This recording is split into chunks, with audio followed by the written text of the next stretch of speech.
Bible గ్రంథంలో వివరించబడింది. గమనించాలి, పరిశుద్ధ గ్రంథమైన బైబిల్ గ్రంథంలోని ఆదికాండము 4వ అధ్యాయము 1 నుంచి 20 వచనాలలో దేవుని మాటలకు విధేయత చూపించకుండా, దేవుని మాటలను ఎదిరిస్తూ, దేవుని మాటలకు వ్యతిరేకంగా జీవించినట్లయితే అందుకు ఫలితంగా ఏం పొందుకుంటాం, అందుకు ఫలితం ఏమి వస్తుంది, అందుకు ఫలితంగా ఎటువంటి నష్టాన్ని పొందుకుంటాం అన్న విషయం స్పష్టంగా వివరించబడింది.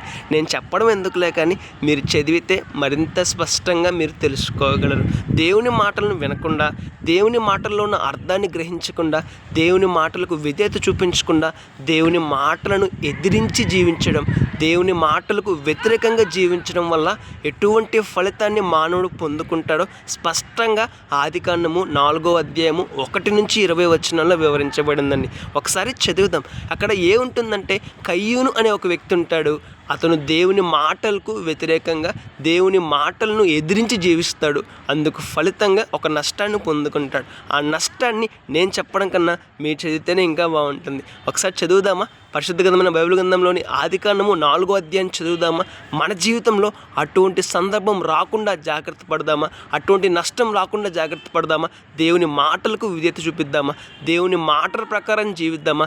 రేపటి దినాన శ్రేష్టమైన ఆశీర్వాదాన్ని పొందుకుందామా? మన జీవితం ఎలా ఉంది?